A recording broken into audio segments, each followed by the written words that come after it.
The story of Tanjiro Kamado could have flipped in an instant. All it took was one thing, one word, other known as betrayal. Betrayal is something that many of us question in these animes. So in this what if fanfiction, we'll be diving right into what would happen if Tanjiro was betrayed. What if Tanjiro was sent into a frenzy? What if Tanjiro was put in a situation where he personally felt hopeless? Well, what happened if his sister, right in front of him, died instead of, out of the goodness of his heart, Tomioka left him? Yo, what is good, everybody? It's your boy Golden Falls, Golden What If, whatever you want to call me, and I'm back. I'm back with a brand new What If. I said I was going to do more Tanjiro stuff, so we're doing more Tanjiro stuff. This is actually going to be what if Tanjiro was betrayed, or Tanjiro gets betrayed type. That's basically the title, more or less. As always, if you enjoy, make sure to check the links in the description for my anime channel and anything else. Also, make sure to leave a like, sub, and comment down below. All that good stuff. And I am not as sick anymore, so we should be good by Monday, and I probably will be feeling like tip-top shape again. But nonetheless, I hope y'all enjoy, and let's just get right into the what if. Let's get it. Tanjiro, after selling the charcoal that he brought down to the village, begins to head up the mountain to his home. But when he heads up, he's stopped by a man, and the man tells him to stay put, that there are demons lurking about. So Tanjiro does just that, staying the night with this man, and in the morning he would tread back up to his own home. But during this tread, he begins to smell something. He begins to smell something vile, smell something horrible. It smells like the blood of his family, the blood of his siblings. Now this is trouble. He runs over to see all of his entire family completely thrashed and completely killed entirely. They're gone. Gone forever. Except for one person, Nezuko. Somehow she's stringing on to life, holding on at all will she possibly can. So Tanjiro grabs her and begins running off. But just as he feels that he might be able to get her to safety and get her healed up, it's actually shut down relatively quick when they fall off a small cliff. They land in the snow together, but Nezuko has become a demon. She begins attacking Tanjiro over and over again. Tanjiro cannot do a thing, not one thing at all. He's trying his best to keep up, but unfortunately he can't. Tanjiro eventually breaks free of Nezuko just as someone comes through, swooping in to slice off her head. But unfortunately, at least for this demon slayer, Tanjiro grabs Nezuko and pins her back to the ground, so he misses. Tomioka chastises Tanjiro, telling him that right there is no longer his sister, that is a demon, and that he needs to kill her.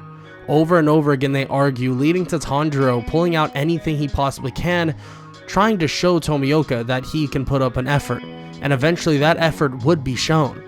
But just as Tanjiro feels that maybe he just brought his sister some safety, Tomioka debates. Does he kill her, or does he leave her alive? Even after the display of Nezuko protecting Tanjiro from Tomioka, Tomioka believes that there is only one way to go about it, and that's unfortunately killing Nezuko. But he will not tell Tanjiro about that by any means necessary. Tanjiro eventually wakes up to Tomioka standing right in front of him, and Tomioka remarks that he brought Nezuko to the Hashira mansion, a place that is safe for her and that they can put her under some hypnosis in the meantime. But Tanjiro doesn't know that his baby sister is dead. He doesn't know that Tomioka took it upon himself to kill her and hide her body forever, making sure that there was no trace of her at all. Telling Tanjiro that it's time for him to get training, time for him to figure things out and eventually become a demon slayer, eventually leading to him and his confrontation with Urokodaki. With Nezuko not with him at all, and the thought that the only way to see her again would be to become the strongest demon slayer possible and be able to protect her, let's just say this gives him a slight bit more of motivation than he's ever had before, especially in the original canon. Yes, he was motivated, extremely motivated, and having his sister there may have contributed to it. But my theory is, and obviously my fanfiction, is that Tanjiro would be slightly more motivated at the fact that he can only see his sister again if he gets strong enough. So Tanjiro begins training with Urokodaki, learning faster than usual, and eventually gets trained up enough that he is ready for the final selection. While fighting off Sabito and learning from Makomo, he eventually slices through the boulder, and he's eventually ready to take on the final selection. The final selection would go relatively the same, Tanjiro being a lot more locked into the fact that he needs to blast through this as quick as possible. He seems more monotone now. He's not as nice, still pretty nice to an extent, but he feels that his last piece of family has been taken away and will stay taken away if he doesn't step up his game and become someone better. So Tanjiro begins to actually improve at a far quicker rate, slicing through demon after demon. And using his water breathing style, he's able to take down the hand demon with relative ease, a lot less struggle than way before. Tanjiro eventually would want to actually find his sister. That's what he needs, and once he gets his crow after the final selection, he immediately asks the crow where his sister is. The crow looks at Tanjiro with a confused look, but doesn't say a word. Do you not respond to me? Hello, crow? Whatever. Tanjiro then picks his oar, and eventually he would get his sword from the swordsmith. It turns black just like normal, a signification basically of someone who will never master a breathing style, but we all know what that black sword truly means. Nonetheless, Tanjiro takes it upon himself to keep pushing forward, takes it upon himself to make sure that he will never lose ground on his race to find his sister. Before he leaves, Urokodaki tells him that he wants to say one last thing to Tanjiro. He contemplates. Should he tell him, the young man that stands before him, the one that he feels is so much like his son? Should he tell him exactly what happened? That Nezuko was forced to be killed? Or does he keep it a secret? But, unfortunately, Urokodaki bites his tongue and wishes him good luck, and says to come visit when he's become the strongest demon slayer possible, and that he will go get his sister. Tanjiro smiles and nods as he takes off, following the crow in the distance. Urokodaki decided not to tell him that his baby sister is already dead, and that he is fighting for a ghost. Nonetheless, Tanjiro would trek on, finding his first village, and eventually slaying that first demon. The swamp demon was practically nothing for Tanjiro.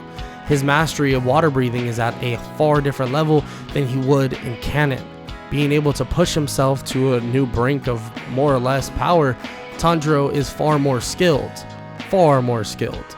But that doesn't mean that these other missions will be some breeze walk, some cakewalk. This was frankly the only one that would be. Tanjiro would continue on to fight through various demons, and eventually would come across the city that never sleeps. He'd come across that city, and he'd smell something odd. He'd smell Muzan. He smells the monster that killed his family. He goes dashing toward him, grabbing his shoulder to see that it is just a man. But as Tanjiro looks at him, Muzan seems to have a different look. A look of confusion. A look of dismay. It seems as if Muzan knows about the death of Nezuko and is disappointed, and Tanjiro says that he will get his revenge for killing his family and turning his little sister into a demon. Muzan shakes his head and tells his family this time around to go on without him, that this kid, he must be confused, that he seems to be out of the ordinary, that he'd help him to the nearest hospital. So his family listens. His wife takes his little girl and takes her off as Muzan turns to Tanjiro. You have no intention of killing me. Frankly, you have no chance anyways. But your sister, I'd have no link with her. But I know when a demon dies. Your sister is no longer alive, son. Your sister's dead. And I don't mean just a demon. Demons are living. I can promise you that. I'm right in front of you, currently as we speak. But I can promise you, whoever told you that your sister is alive is lying to you, Tanjiro Kamado. Muzan even kind of pities Tanjiro in a way. Maybe he's setting something up. Maybe he believes that he can get under Tanjiro's skin to a certain extent, that maybe he can even sway his side. For some reason, Muzan, this time around, doesn't really think that Tanjiro is a threat, with this idea planted deep and way back into his mind. His visions begin to come blurry. He begins to think. He was out cold, but what was happening around him? He heard the shuffles in the snow. He heard the slices. Did Tomioka really kill his sister? He wants answers, and that's what he's going to make sure to get. Tanjiro is relatively enraged, relatively frustrated, pissed off. He heads over, basically to the exits, but eventually is stopped by Yushiro and brought in to Lady Tamaya. Speaking with Lady Tamaya, he doesn't even bring up the idea to cure a demon. But nonetheless, Tanjiro is eventually let go and he heads out without any conflict.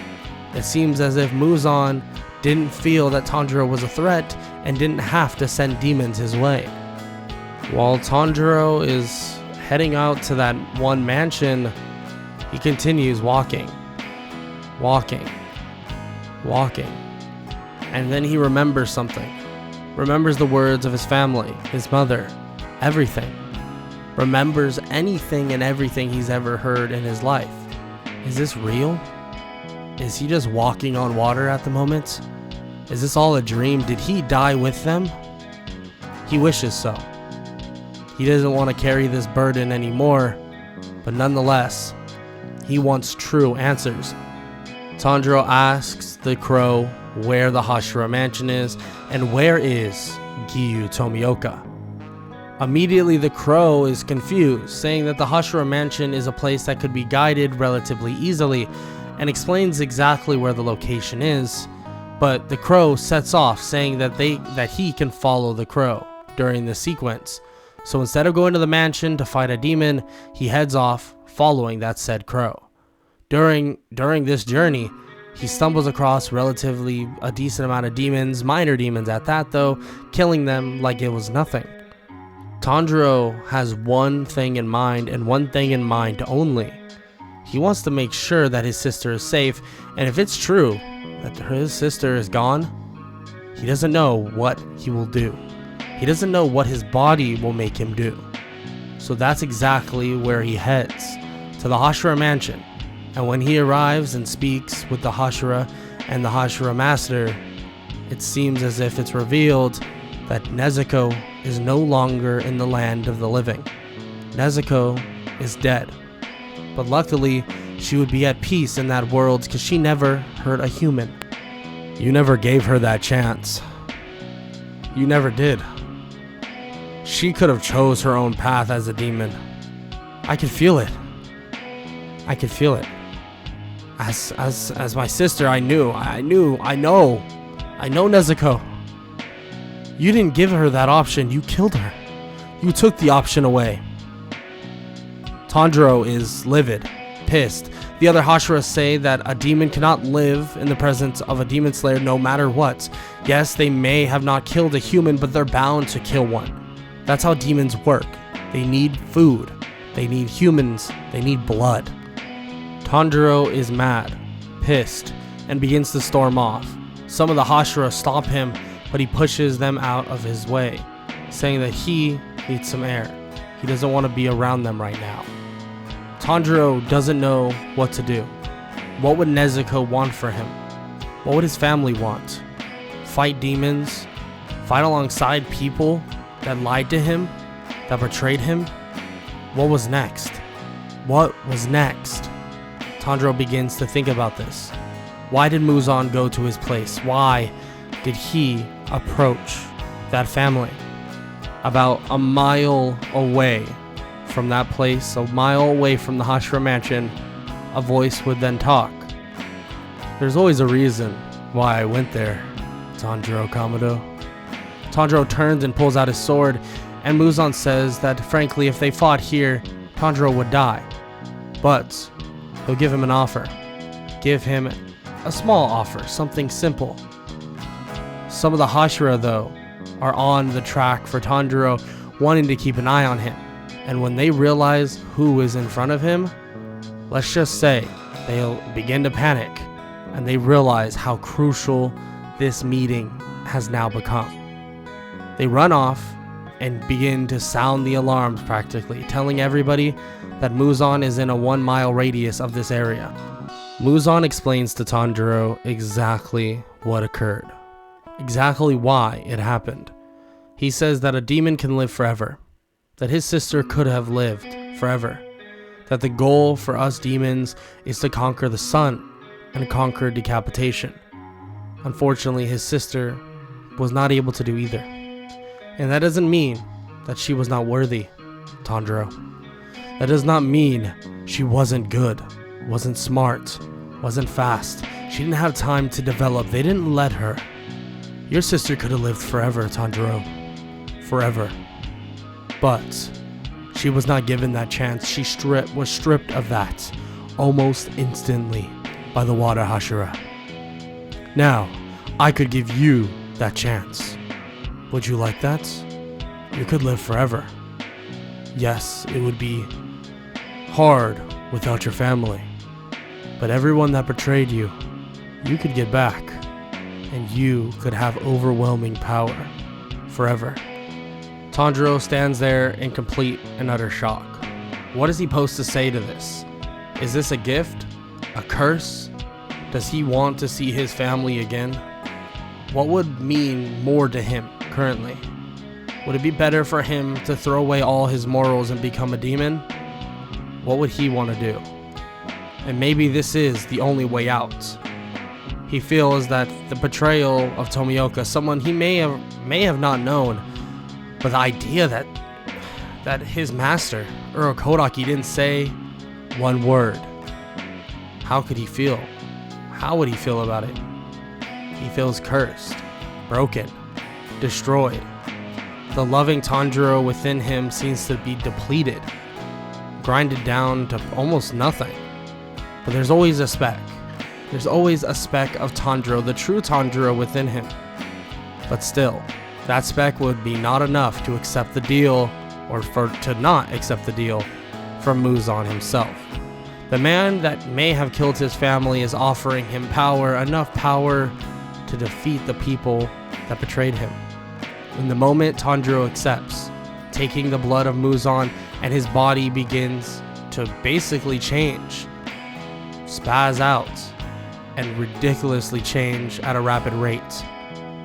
Frankly, Tanjiro's power is soaring, stronger than most, if not all, the demons that would once be in front of him, the demons that would fight against them in the near future. Tanjiro is turning into that said demon, and Muzan, instead of fighting the hashira that were to show up right in front of him, he decides to take Tanjiro away. Tanjiro slowly but surely conforms to becoming a demon, conforms to his demonhood, and eventually Muzan tells him that it's time for him to carry on the bargain that he wants, the idea of defeating anybody and killing anybody that made him feel betrayed. Tanjiro nods and can feel that his sanity is not truly with him, can feel that it's slipping from all of reality. Just as he walks out that door, walks away, he sees flashes of his family standing in front of him, telling him to stop, think about what he's doing, that Tanjiro will always be himself, no matter what. Tanjiro gets this odd sensation over his body, as if he has just cut connections with Muzan himself. He's now gone rogue entirely, and Tanjiro takes off and now is on his own again. Tanjiro doesn't know what to do. Frankly, is it to fight the hashira? Is it to fight Muzan? Is it to do anything else? He doesn't know. Nonetheless, he's now a demon, but he's also a demon slayer. He kills demon after demon, even sometimes defeating them in one of the most brutal ways you could ever imagine. Tanjiro learns quickly that his power is extremely high for a demon himself, far beyond what a normal human could do. Tanjiro would soon have the sun eventually come out on top of him. But when it did, it seemed as if Tanjiro had full control. Raising his blade to the sky, it's as if that blade was the reason. But we all know that was not the reason for Tanjiro conquering the sun in this matter of time. No, Tanjiro conquered the sun for a whole new other reason. Because he was perfect. He was a perfected demon that many wished to be, but many would never truly ever be. Tanjiro realized that now it was time for him to take his visit to the hashira. He stood outside of the mansion waiting for them to show up, screaming at the top of his lungs for the crows, for the people, for the hashira. Eventually they'd arrive, asking why he would be there, why he's there, and he says that he wants full answers. That he wants to really know deep down exactly who they are, what type of people they are. He wants to understand, and then he'll tell them why he's here. They begin explaining exactly who they are, but even some of them disagree that there is no point in this. Why would they? Why would they argue with him?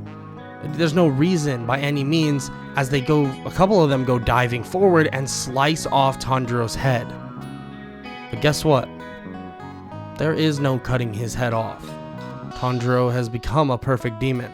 His head grows back, and he tells them, there is no killing me anymore. But you could still have me as an ally. At least that's what you probably should hope for. Tanjiro is remarking this at them and explains to them that there may be a way to defeat Muzan, but there's one way he knows that he cannot be defeated, and that's via cutting off his head. He says that the other demons are up to him, to not worry about them. So Tanjiro gets the go-ahead, that the hashira are ready, and that the demon slayers are ready as well. He was once one on the other hand too, and he says that it'd only be a week from now, and that week will fly by in an instant, but he needs to speak with someone else before that passes. He heads over to Lady Tamiya, speaking with her relatively quickly, and asks if she can make a cure for being a demon, if it's possible. She says of course it is, and that his blood will be perfect for it, especially with what he's at currently. He nods and says that she can take as much blood as possible, that she's probably one of the only people he does currently trust. Frankly, these other people have shown small bits of greed, small bits of wanting things exactly how they are, but they are not ready for the consequences. Tanjiro lets her take as much blood as needed, and says that someone else in the Demon Slayer and one of the Hashiras, frankly, are extremely good with poisons and potions and other things like that, and concoctions, so they would need to go speak with her. All of the preparations begin. The fight with Muzan is unknown to him as well. Muzan has no clue, but all he knows is that Tanjiro is not reporting back, and soon that would become a fatal mistake for him to overlook. Soon, after a week's time passes, the Demon King, the true Demon King, will rise and will charge in to battle, not protecting the ones that betrayed him, not protecting the one by the name of Giyu Tomioka, but in the name of his own sister. The repercussions of him being betrayed were all felt based on his sister, all put on her. So what is he going to do? He's going to make sure that every demon alive dies on this planet. Make sure that everything is exterminated, and every demon that doesn't want to cooperate with his ideals will no longer be alive on this planet. And it all starts with one after another, and one demon after another demon. Muzan will be last, and Muzan will be the final straw he will slice. The final straw that he will make sure burns to ashes in the sunlight that he conquered not so long ago. And that will be a wrap for Demon Sister. Tanjiro gets betrayed. Demon Slayer, or the Demon Slayer What If Tanjiro fanfiction. If you enjoyed, make sure to leave a like, sub, and comment down below.